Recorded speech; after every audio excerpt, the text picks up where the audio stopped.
What's up, everybody? Welcome into the Next Pats podcast. I'm Phil Perry. We have a prototypical Patriots edition of Next Pats coming at you today. So excited to get this series started because we're in a new era. Prototypical Patriots was a little bit turnkey for a little while there. Not to say that we always hit on which players the Patriots would be picking draft after draft after draft under Bill Belichick, but at least under Bill Belichick, we had 20 years plus worth of drafts to be able to go back and check out and investigate and try to figure out what exactly Bill Belichick preferred at quarterback, at receiver, at tackle, at defensive end, at linebacker, at safety, all of these positions. And we did it every year for the last several years now. I'm not even sure when we started. I have to go back and check. I don't think we're quite to the 10-year mark, but it's been a while now. And so again, for so long, we had so much data on what Bill Belichick wanted that year after year, because the data didn't change all that much. It really didn't. He always wanted big linebackers. He liked big 330 plus pound defensive tackles if they were available. He wanted certain movement skills at corner, quickness especially, ability to transition for all his defensive backs really mattered. The three cone historically for a long time, we know if you're a Patriots follower for a long time, you know, Bill Belichick loves his three cone times. And so I won't say it was easy, but we had an idea of what to look for. We had a really good idea of what the quote unquote prototypes were at these various positions. Now, obviously, Bill Belichick is gone and we don't have as good an idea of what's going to make a prototypical Patriot under this new regime. But we can guess. And we're going to make several hypotheses as we make our way through here at this prototypical Patriot series. But on NBCSportsBoston.com right now, you can find our prototypical Patriots quarterbacks for this year. And the way we put it together is the way we will put all our positions together for this year, is we're going to be looking at the Ron Wolf tree. For obvious reasons. His son, Elliot Wolf, now has final say in the Patriots front office. He still is technically just the director. I say just, he is technically the director of scouting for the Patriots, a significant title, but it's not the general manager title. It's not the vice president of player personnel or the director of player personnel titles that we've seen here in New England in the past. Will he earn one of those titles moving forward? My guess is yes. He's not there yet. But because he has final say, even though this will be a collaborative process, Matt Groh will be involved, as will Drake Maye and a number of others, talented people in the Patriots front office, whether it's Pat Stewart or Alonzo Highsmith or Steve Cargile, who's the director of pro scouting, or Cam Williams, who's the director of college scouting. There are a number of different brains at work here behind the scenes that will help put this 2024 Patriots draft together. But we're going to zero in primarily on Elliot Wolf and his background. And his background, obviously, is Packers related. His dad has a established track record in terms of some of the things he was looking for, but he tutored future GMs in Green Bay, including Ted Thompson, became the Packers general manager. John Dorsey became the GM for both the Chiefs and the Browns, and under whom Elliot Wolf worked in Cleveland. Then there's John Schneider, who's now the GM in Seattle. Reggie McKenzie became the GM for the Raiders. And Scott McCloughan became GM in Washington. He also was running personnel in San Francisco. And Brian Gutekunst, of course, we can't forget him either. He worked alongside Elliot Wolf, if you're not familiar. I shouldn't say obviously. I'm not expecting you to know the inner workings of the Packers organization. He worked alongside Elliot Wolf, ended up being named general manager following Ted Thompson's reign there in the Packers front office. And Elliot Wolf moved on. He was the second in line for that job, so to speak. Didn't get it, became the number 2 in Cleveland under John Dorsey, and here he is now in New England. Elliot Wolf worked alongside all of these people, aside from McCloughan. So McCloughan left Green Bay in 1999.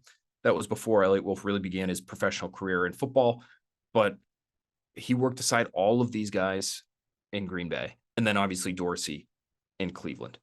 So I think it's worth looking at all of their backgrounds and all of the data that they have compiled running their own front offices and the players they've invested highly in. What did they consider prototypes to the point that they used the most valuable draft picks on players at those positions. So for this exercise with quarterback, we're looking only at first and second round quarterbacks taken by all of these personnel czars from the Ron Wolf tree, Ron Wolf included. Interestingly, there's only 8 of those.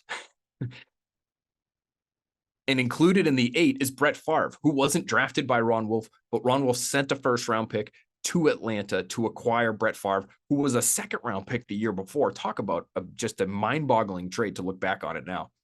Imagine that. Imagine a quarterback taken in the second round who doesn't play, really only runs into trouble as a rookie, has a hell of a time trying to be a professional, missing meetings, out at the bars, second round pick, doesn't do anything his rookie year. And then another general manager gets a job, and almost as soon as he takes the job, he turns around and says, I know we have a really high first round pick because we went 4-12 last year, but I want to send that to Atlanta because I like their second round quarterback from last year who's done diddly as a rookie. I like him that much. We need to go get that guy. One of the greatest trades of all time. Period. Point blank. Executed by Ron Wolf. He saw something in Brett Favre that he loved. And I go into some detail on that in the Prototypical Patriots piece that I wrote for NBCSportsBoston.com. But he makes that move, and it's due in part to the qualities that he sees in Brett Favre. So I am including Favre in this group of 8 quarterbacks. The other 7 are Brian Braum, second round pick of the Packers, Aaron Rodgers, Jordan Love, Baker Mayfield, obviously a John Dorsey / Elliott Wolf pick in Cleveland, number 1 overall in 2018, Patrick Mahomes, a John Dorsey first round pick in 2017, Derek Carr, second round pick of Reggie McKenzie in 2014, and Alex Smith, number 1 overall, drafted by Scott McCloughan in San Francisco. Outside of Mayfield, and this is where we get into the quote unquote prototype. If we jumble all these names together and look at what makes them them: height, weight, speed, athleticism, arm strength, intangible qualities that you expect at the quarterback position. Here's what we came up with. Baker Mayfield's a little bit of an outlier, actually, physically, because outside of Mayfield, all of these quarterbacks, all 8, again, outside of Mayfield, were at least 6'2". They weighed in at least 214 pounds, and their hands measured at least 9 1/8 inches or more. They were all considered to be strong-armed passers with the ability to throw on the move, give or take a Brian Braum. Brian Braum was a really big-bodied guy, not as good an athlete as some of these others that are on this list. But think of athletes with good arms who have a certain fluidity to their games where they can play on the move and they can improvise. Age, interestingly to me, seems to be a factor here as well. Although, again, it's such a small sample size, it's hard to say. But 5 of the 8 quarterbacks that we're talking about were 21 years old when drafted. Now, the athletic testing profile isn't exactly the most important thing for us when it comes to this exercise because we don't have test numbers for the top 3 quarterbacks in the draft. We have some testing numbers for J.J. McCarthy, Bo Nix. We have some agility numbers for J.J. McCarthy, but really for the top quarterbacks in this year's draft class, none of them did anything at the combine, aside from interview. And some of them, but not all of them, Caleb Williams went through the medicals. Some of them didn't even measure in. Jayden Daniels didn't measure in, so we don't even officially know how tall or heavy he is. But we're going to take stabs at those. So the athletic testing, not as big a deal for us, but I will just say, just to round out our profile for the prototypical Patriot, it's really kind of the prototypical Packer at the position, quite frankly. But the prototypical Patriot, athletically at quarterback, only Braum and Love had short shuttle times slower than 4.32 seconds. All 8 quarterbacks who did the vertical leap had a vertical leap of at least 30 inches, except for Baker Mayfield, and all had broad jumps of at least 110 inches. Then there's the intangible part of it. Leadership, obviously going to be critical. And I thought that it was interesting, given Brett Favre's ominous start to his career in terms of some of the off the field stuff. Ron Wolf's college evaluation seemed to carry over for Favre because according to the Milwaukee Journey Sentinel, this from the early 90s, when Ron Wolf is explaining to the media why he made the trade for Brett Favre the way he did, I found a paragraph that's not a quote from Wolf, but is a description of some of the things that the media heard from Wolf. So here's the quote from the Journal Sentinel. What Wolf said impressed him most about Favre was arm strength, leadership, and athletic ability. He described Favre as a fierce competitor with the capability to run, although without the speed of Chicago's Jim Harbaugh or Minnesota's Rich Gannon. He said Favre would have to improve his accuracy and indicated that he didn't know when Favre would be ready to play. Wolf actually liked the fact, this is me writing now, Wolf liked the fact that Favre was stepping into a not-so-great situation. Again, they won 4 games the year before. Here's Ron Wolf now to the Journal Sentinel. Quote, he does not have any easy situation of being able to walk right in and play, which is probably good. He's not being handed anything. We've answered what I consider the pressing problem of finding a young quarterback. I consider him a guy that has a chance in a couple of years to be more than just a starter.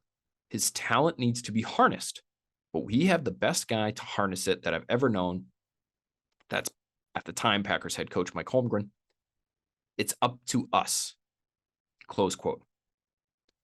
So that's how Wolf felt about Favre at the time. And there are intangible things involved there, the leadership aspect of it. You hear some of these guys, these GMs from the Ron Wolf tree mention winning as a critical characteristic. Brian Gutekunst, before taking Jordan Love in the draft, did a press conference with Packers reporters and asked about the quarterback position. He says they've got to be winners. They've got to be able to win. That's the most important trait. And in the National Football League, I don't know if anybody comes ready-made like that. I think there's got to be a learning curve. There's no doubt about it. We were so fortunate back when I was young, back when I was a young scout, to kind of watch Aaron come in and have time to learn and develop like he did. Not everybody has that ability. You also hear Elliott Wolf talk about winning, because when Baker Mayfield was drafted in 2018, he made it very clear on draft weekend when he met with the media, and he met with them on day 2. I'm sure John Dorsey met with them after Mayfield and Denzel Ward were selected in the top 5 on day 1. But Elliott Wolf and Alonzo Highsmith, actually, now both with the Patriots, met with the media after day 2, and Wolf was asked about Baker Mayfield because Wolf had scouted Baker Mayfield at Oklahoma. And here's a quote from Elliott Wolf on what he liked about Mayfield. Quote, the thing for me when I was scouting him, I just thought he was the best guy. Now, as an aside, what I would say is that was a loaded 2018 draft class quarterback. And so that's no small statement that Elliott Wolf thought he was the best guy. Let's continue on with what Elliott said here. Quote, obviously the organization thought that as well. He has tremendous anticipation. He has a great arm, a quick release. He can see the field. He's a winner. All of those things throughout the process combined together and led us to our decision. So what do we have? We have size thresholds, 6'2", 214. We have arm talent thresholds, athletic thresholds, winning thresholds, leadership thresholds. These are harder things to gauge, but all these things matter to Ron Wolf tree personnel chiefs when it comes to the quarterback position. So who best fits the bill? For me, there's one quarterback in this year's draft class who essentially, again, outside of the athletic testing, because we don't have it yet, but he checks every box, and it's Drake Maye out of North Carolina, 6'4", 223 pounds. Size, arm, athleticism. He's 21 years old, and his hands just barely make the cut at 9 1/8 inches. We've already talked about how he kind of won the interview process at the scouting combine. I say kind of because it's obviously not a competition, but what I was told is he did the best job interviewing of any of the quarterbacks from a Patriots vantage point. And if he can clean up some of the poor decisions, some of the missed throws that are on his tape at North Carolina, if they can harness that talent, to use the word that Ron Wolf used when describing Brett Favre, there's a lot of talent there to be harnessed. And if they think this is somebody who can be more than just an average starter down the line, to me, he is more than worthy of being selected with the number 3 overall pick. The others that mostly fit the bill for our prototypical Patriots series, at the quarterback position this year are as follows. J.J. McCarthy. He's the second best fit to me. And the only reason he's not as good a fit as Drake Maye when it comes to the thresholds that we're talking about are he has smallish hands, 9 inches flat. Now, does the 1/8 of an inch matter all that much from Drake Maye to J.J. McCarthy? Probably not. That's my guess. But of the 8 quarterbacks that we're talking about, again, guys who cost first or second rounders for this Ron Wolf tree, his hands would be the smallest of any of those quarterbacks drafted. But to me, he is similar in some ways to Alex Smith. Good athlete, efficient, good enough arm, smart guy, thought to be a team guy, has kind of that moxie, that toughness that football coaches really love. Some of these intangible things that we're talking about, and talk about a winner. I mean, Drake Maye had a winning record at UNC in 2 years as a starter, 17-10. But J.J. McCarthy, 28-1 over 2 years at Michigan. And obviously playing in some big games against some really difficult competition, national champion, the whole bit. So to me, he's the second best fit on this list. And it wouldn't stun me if the Patriots considered him at 3 overall. It wouldn't.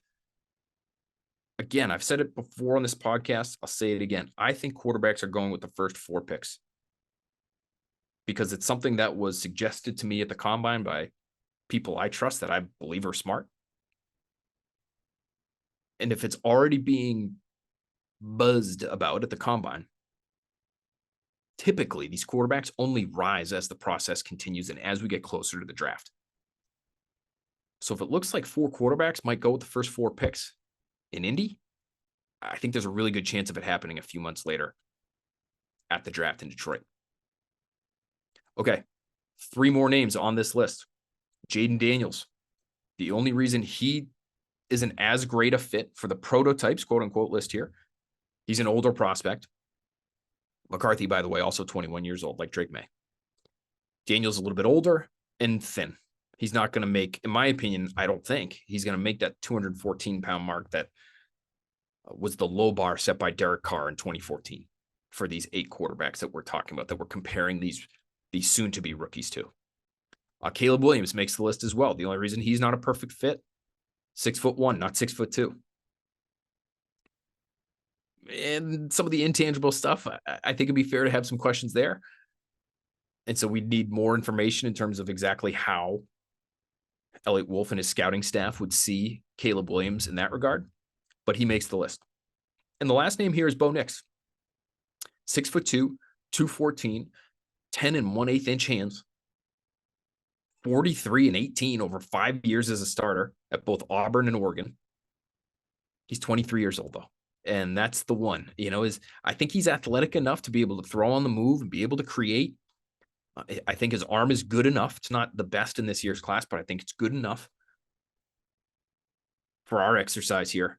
He's just a little bit older than some of these other guys. And so would they ever trade down and maybe take Bo Nix at the top of the second round if he's there at 34 overall?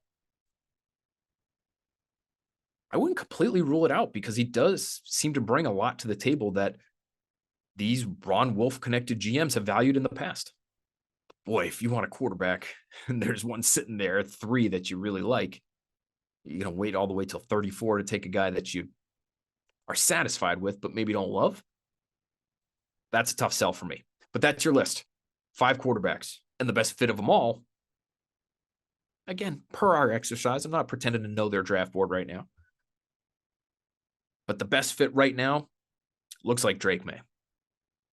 Now, to finish out the pod, we're going to hit you with 2 interviews, okay? We are loaded up with interviews from the Combine, still from the Super Bowl even. I know you're itching to hear some of these. We've got 2 great ones here.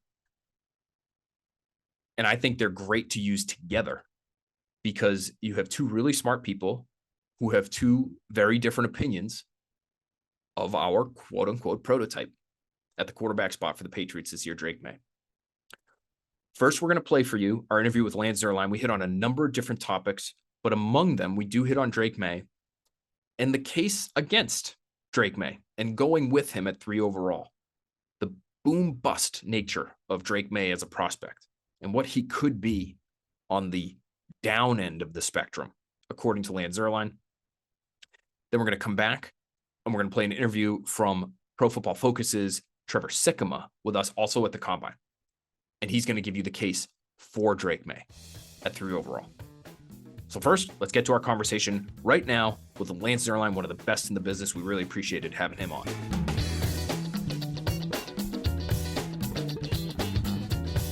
Very excited now to have with us on the Next Pats podcast, Lance Zierlein, NFL Network, NFL.com. When you find a player profile, okay, and you're looking for your scouting reports and you're Googling names and you pull up the NFL.com player profiles, this is the guy. This is the guy's work that you are reading. Blame me. Blame him. Exactly. Blame His words. me. No, it's phenomenal work that you do every single year. We are so appreciative of it. As NFL people covering an NFL team, dropping into the draft late. Your work is absolutely exhaustive. It is extensive. Yeah. How many profiles have you had done already before the Combine? And give us a sense for just how much work goes into each one of these. So 344 right now. I will finish with about 500. I have to have every Combine player written. It usually ranges in the 320 to 330 range over the last 10 years that I've done this for NFL.com.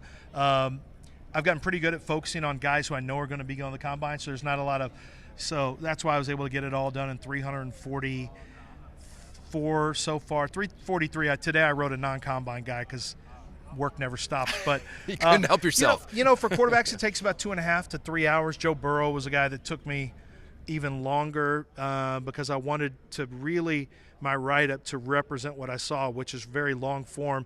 For the average starter, it may take me an hour and a half to an hour and 45 minutes, and for a below-average player, maybe a backup, it may take me 45 minutes because I can get to the tape very quickly on what I need to see. So my process has been sharpened up, but then it's another 15 to 30 minutes to write the scouting report. So whatever I told you, add 30 minutes to an hour, and that's each player 7 days a week. It's unbelievable, and it is so digestible for us because you have your strengths, your weaknesses, overview.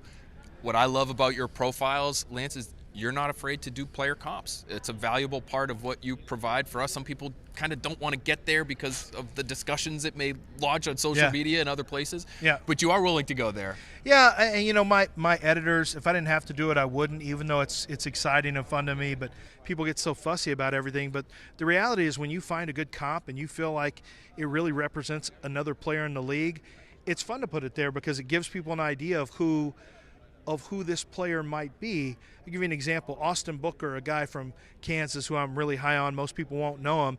I saw this guy before. His name was Max from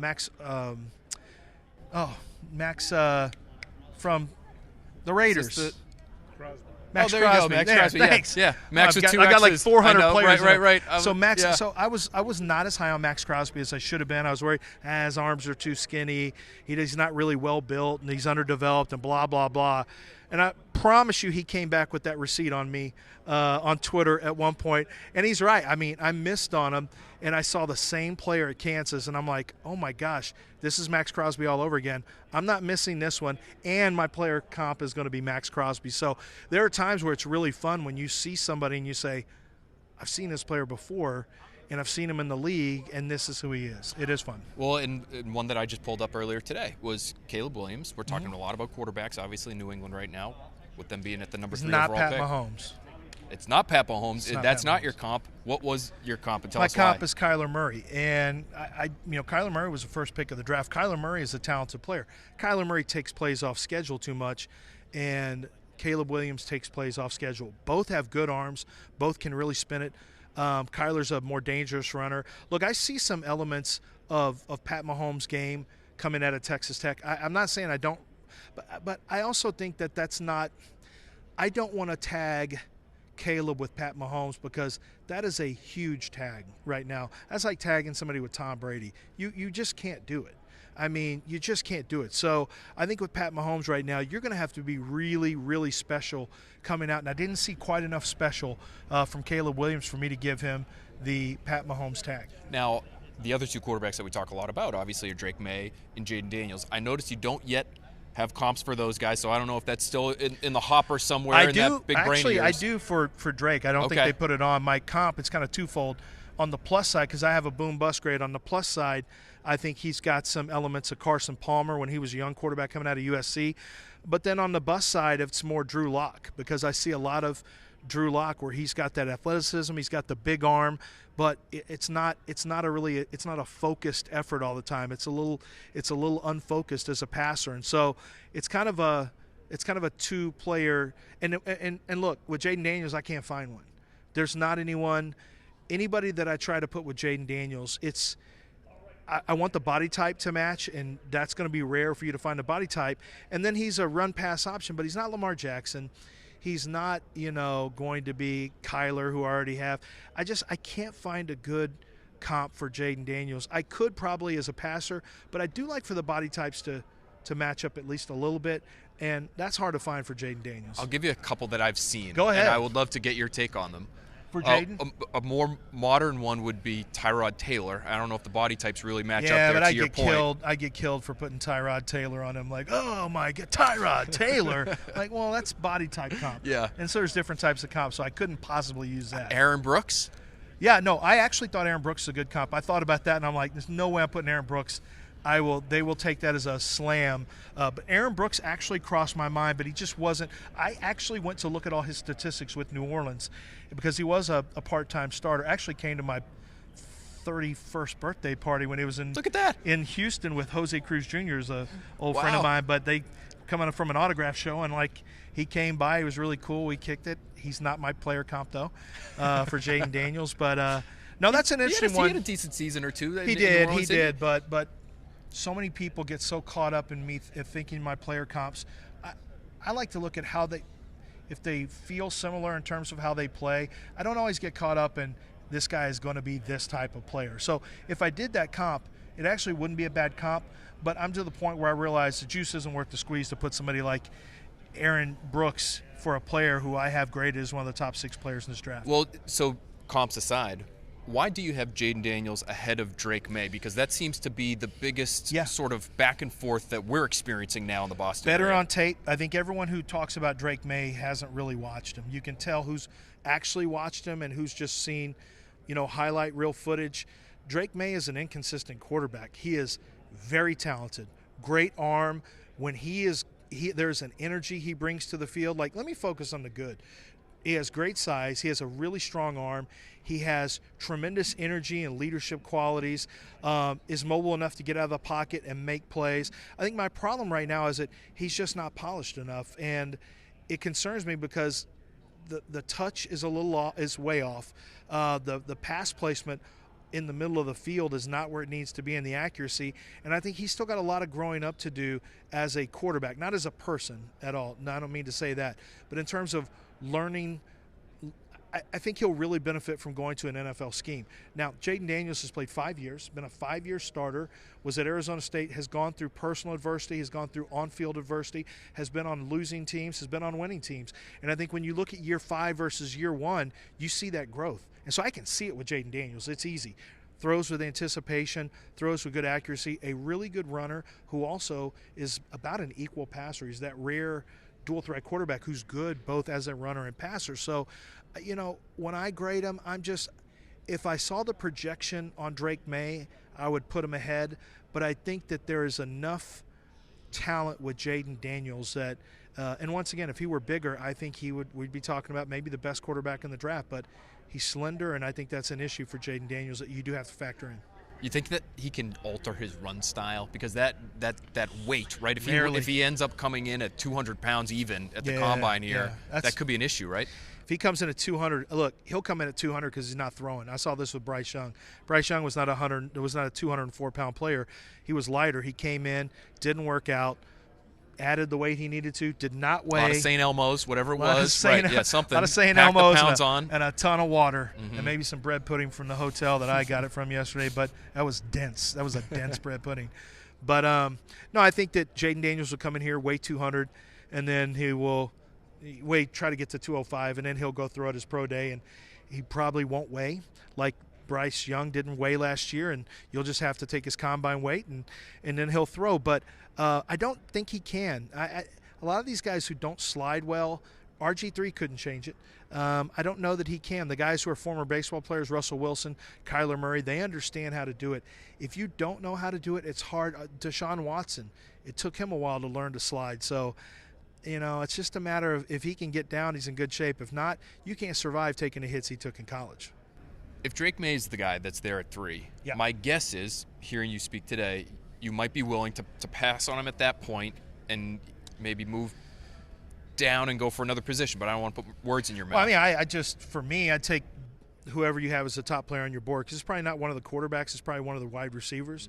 So I would just – now, well, you balance best player available, which might be the top player on your draft board, versus if you're Elliott Wolf, it might be smarter to move from 3 to 6, from 3 to 8, and pick up draft capital, because this is not this is a more long form rebuild. You got to tear it down, maybe not to the studs, but this is a new version of the New England Patriots. And for me, the rebuild is not going to be a short one. It's going to have to be a sustained, progress-driven rebuild. And Alonzo Highsmith, who just joined the front office, and Elliott, they come from Green Bay, and there's a very definitive way of building that is much different than what Bill Belichick did for all these years. So I think the way that they approach a draft will be value driven, and it wouldn't shock me if they traded out, but man, you have a special wide receiver there, or you got your choices, the third quarterback who might be, maybe second on your own draft board.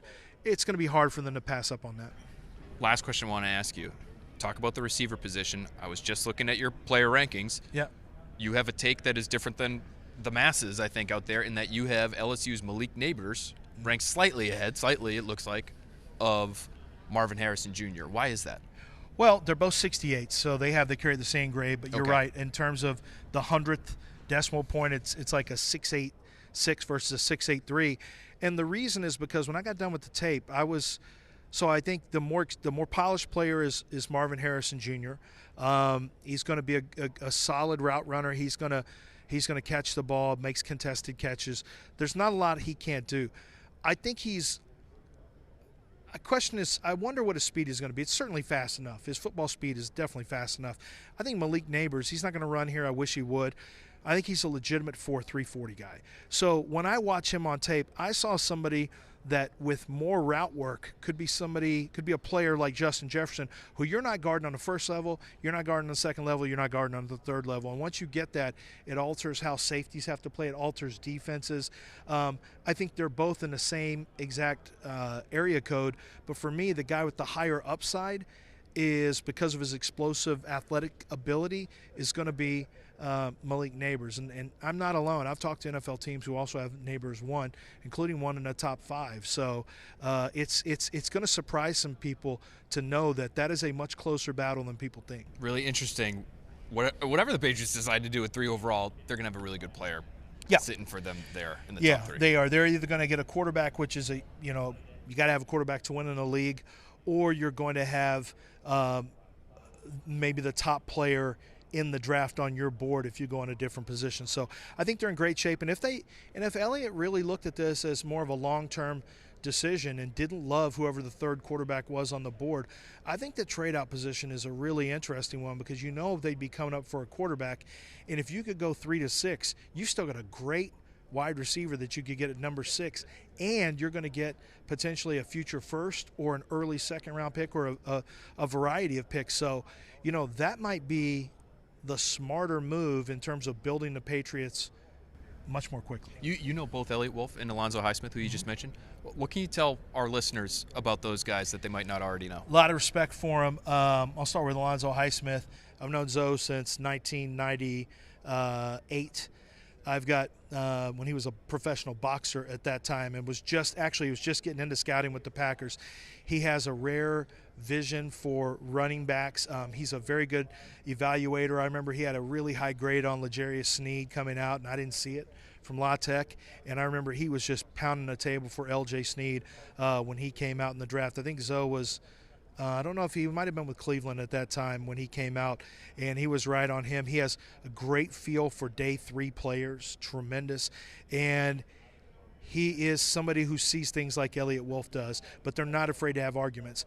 Elliott Wolf is somebody who understands the process needs to be inclusive.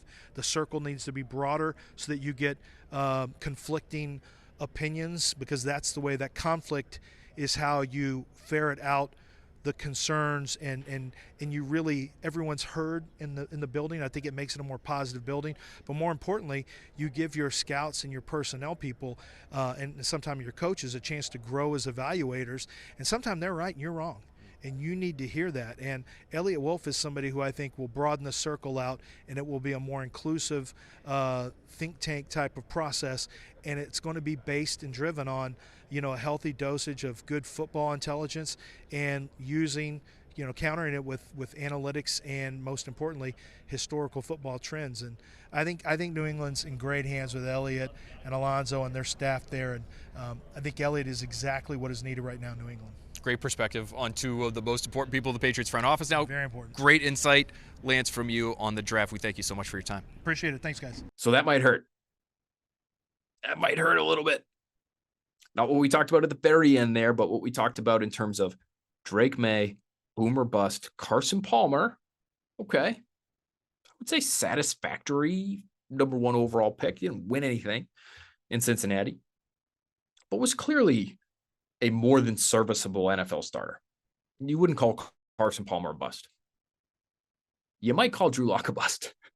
You certainly would call a player a bust if he was taken at number 3 overall and he ended up performing like Drew Lock. Drew Lock himself was a second-round pick, and so you shrug your shoulders at what he's given the NFL thus far and say, well, he's a second-round pick, quarterback. What do you want him to do? But if that's what you get at 3 overall in Drake Maye, that's a problem. That's a bust. That's a recipe for disaster in New England. Let's get to, though, now, the case for Drake Maye. Trevor Sikkema does a phenomenal job. We talk about Lance and all the work he does on NFL.com, all the prospects and all the scouting reports that he puts together. He does such tremendous work. Absolutely voluminous, the stuff that he has on the internet right now. Relatively early in the process, too. He gets that stuff done before the combine. It's incredible to me. Trevor Sikkema does a fantastic job in his own right building the Pro Football Focus draft guide. And according to his rankings, he has Jayden Daniels all the way down at number 22 overall. So nowhere near really a very top of the draft type of talent. Drake Maye, a little more bullish on the Tar Heel. Let's get to our conversation with Trevor right now.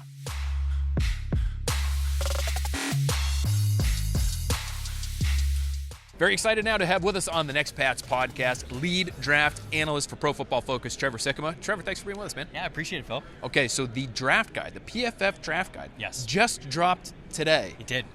Is this like birthing a baby? I mean, what does this feel? What are the emotions you're going through right now? Because so much work goes into that. Yeah. I understand. And I understand you don't know what it's like to birth a baby, but you get what I'm saying. I was going to say, I won't go that far, but, it's a really cool moment because a lot of really talented people are working on the back end of things to bring that thing to life. And sure, a lot of the analysis, it's in there from my tape studies and things like that, but just it is a culmination of a fantastic team that I get to work with at PFF, and first version, over 150 prospects that are out there right now throughout all the positions. Super proud of where we're at, and we're going to have future iterations that we're going to have up until draft weekend, so we'll be getting more players, more data, all that stuff. Well, the thing looks phenomenal, so congratulations on it being out. I know how much work goes into that for you. What I have to nitpick with you already, though, yes. Topic number 1, Patriots fans, first of all, go get the draft guide.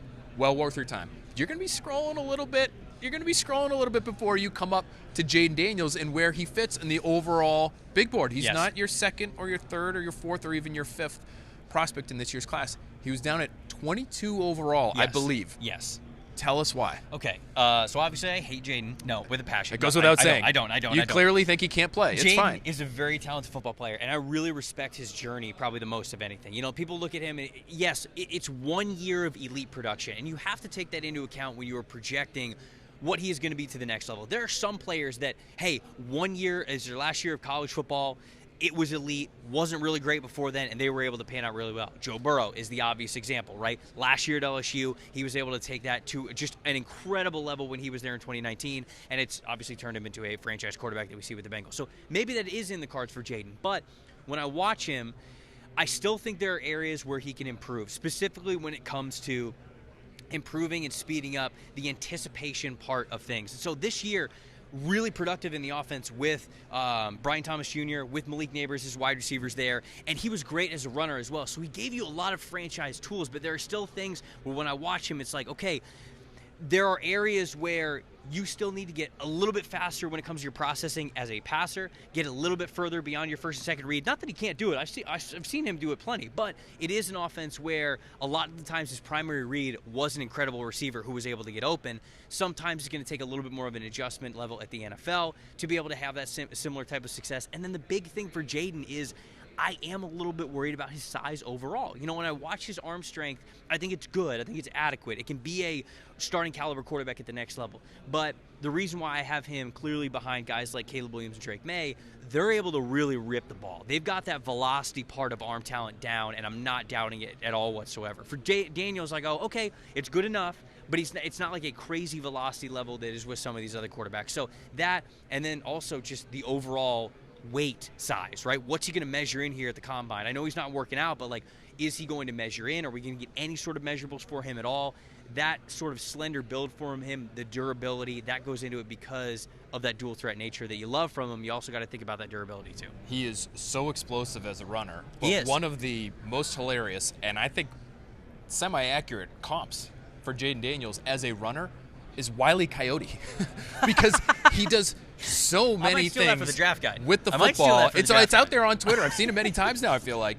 He does so many things with the football, and you're thinking to yourself as you're watching him, because even though he's listed at 210, you're right.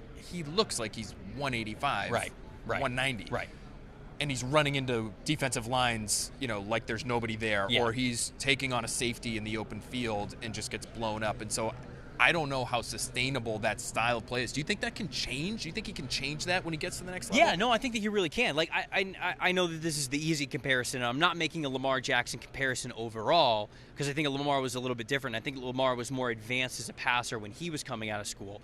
But when you look at kind of how Lamar has changed himself over the last couple of years to, you know, be more, I don't say risk averse because I want to say like he won't take chances, but he'll slide a little bit more. He won't take those hits. He'll run out of bounds. And it's like you can still be this great rushing threat while not trying to take on linebackers and safeties and edge players when you're coming down as a ball carrier. So that, to me, I've watched Lamar become a much smarter and more self-aware, protective football player, which is not a bad thing. It doesn't mean that he's timid just because he's leaving maybe a couple yards here and there out there on the table. You still need that guy out there in the huddle on the next play. So you'd rather have that than the 2 yards that's going to get you injured and not be able to play for the next couple of weeks. So that, to me, I've seen it happen with Lamar. I think it can happen with Jayden as well. I think he does have to get a little bit bigger, a little bit stronger, like Lamar did, and it's just going to come down to you got to work on sliding. You got to understand the rules are there to protect you as a quarterback. You got to take him. Number 3 overall pick, if the Patriots end up taking him there. Yeah.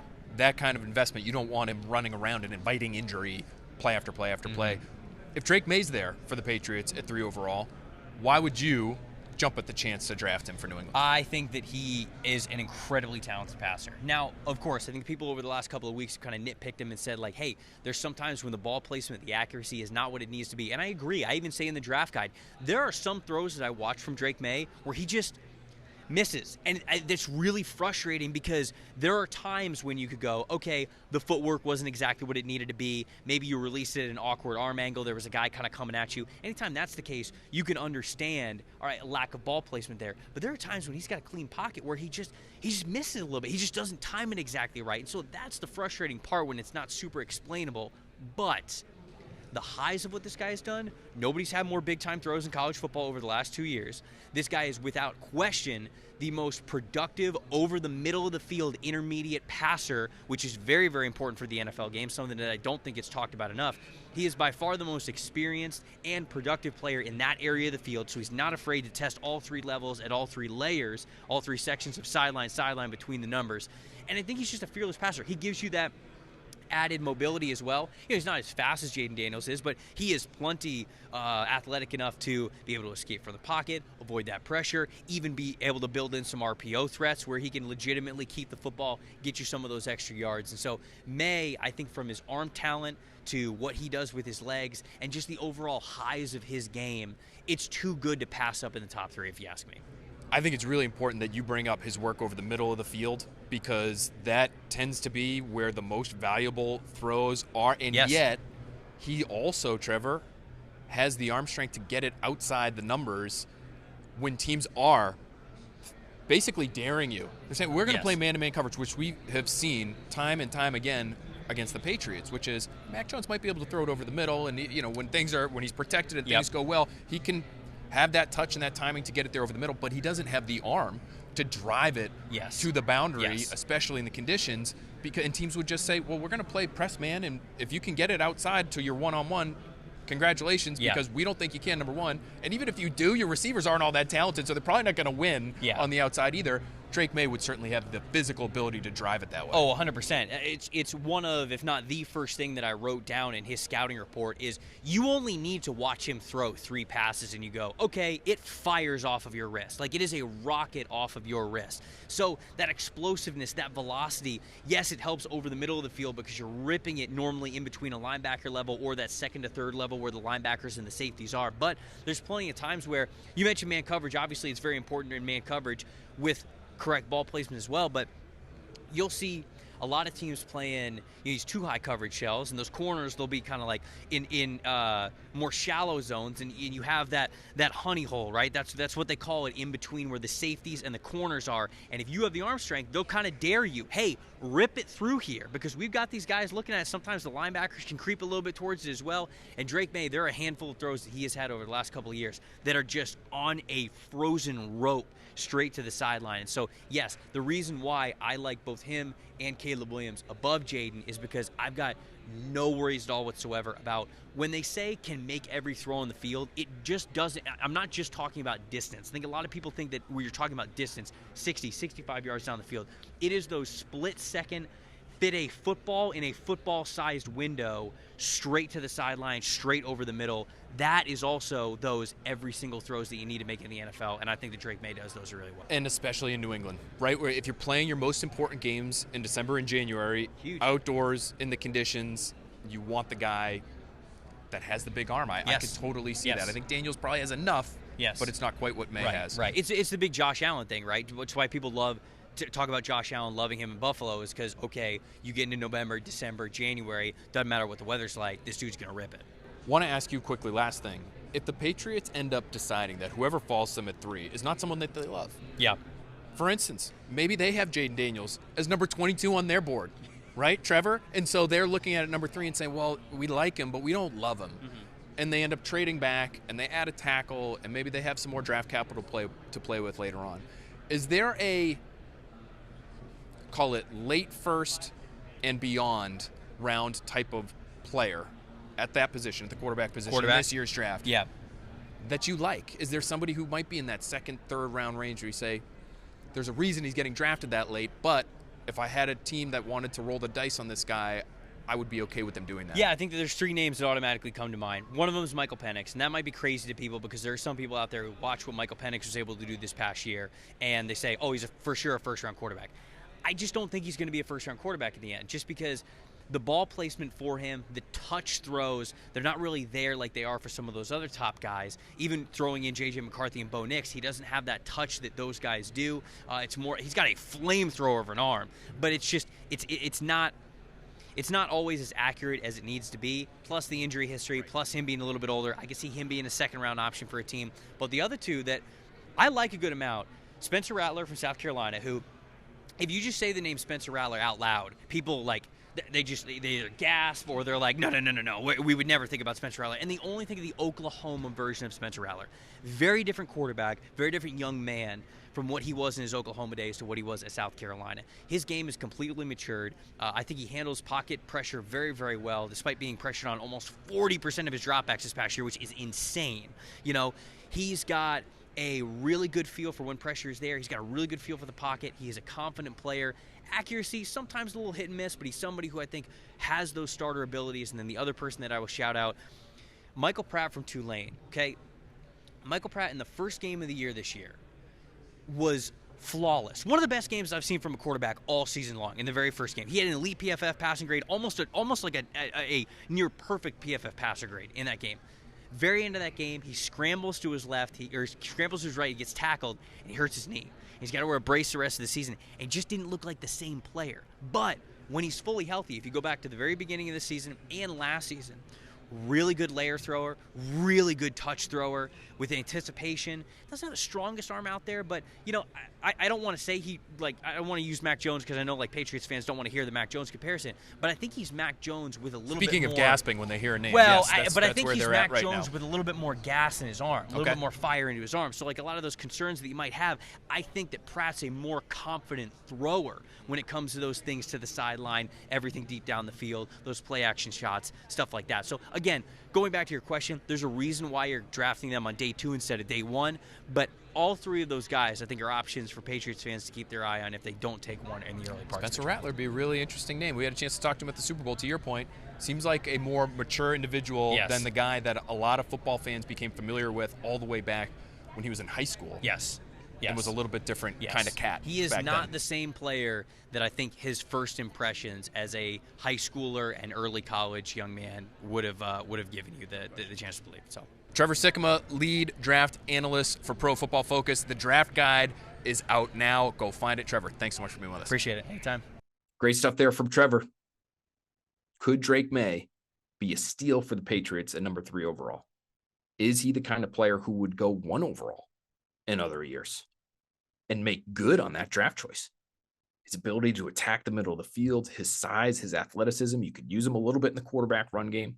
Even if you opt not to, he has enough athleticism and strength, or so it seems, to be able to break tackles, make people miss, pick up yards with his legs, which we know is absolutely critical, especially for young quarterbacks, especially on 3rd down, to be able to extend drives, help your team put points on the board.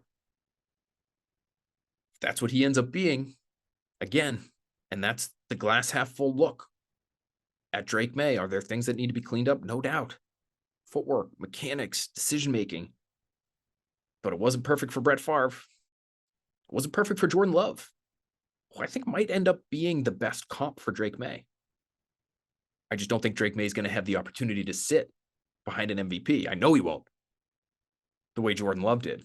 Will he have the ability to sit, period? Will the Patriots be willing to do that? Start Jacoby Brissett? Or will the pressure of playing the number 3 overall selection be too much for the Patriots to look at Drake Maye and say, sorry, buddy, first month or 2, or maybe even more than that, you're right here next to me on the bench, and we're going to roll Jacoby Brissett out there, no matter what. Really hard to do. Really hard to do. These are humans making difficult decisions that are at times emotional decisions, where even if you say they shouldn't be, it can be really hard to remove that piece of the equation from the equation. But big-bodied, strong-arm athletes are few and far between. And if they're smart and tough, and you like their energy and you like their moxie and you like how they impact their teammates, really hard to pass on those types. And it might be really, really hard for the Patriots to pass on Drake Maye. That's it for this edition of the Next Pats podcast, guys. Thank you so much for listening. Please rate, comment, subscribe, hit that thumbs up button on YouTube. We really appreciate that as well. We're going to be continuing to roll out your Next Pats editions as the pre-draft process rolls on. We're going to have one for you a little bit later this week, just in a couple of days. We're going to hit you with another Next Pats. We're going to try to hit you with 2 a week, going all the way up until the draft next week. We're going to get back into the mock draft scene. We're going to be talking about trades. We'll dig a little bit deeper into these prospects. We'll see if we can get some opinions from league folks as to where they might go if the choice is between not Maye and Daniels, but Maye and McCarthy, because that love for JJ McCarthy ain't going anywhere. It's there in league circles, and it's there to stay. So maybe we'll hit a little bit more on the Michigan product next week, but keep an eye out for that. Thanks again for sticking with us. Thanks to the Skull Crusher, John Henry, for all his hard work on all of these podcasts. We appreciate you guys, and we'll talk to you next time.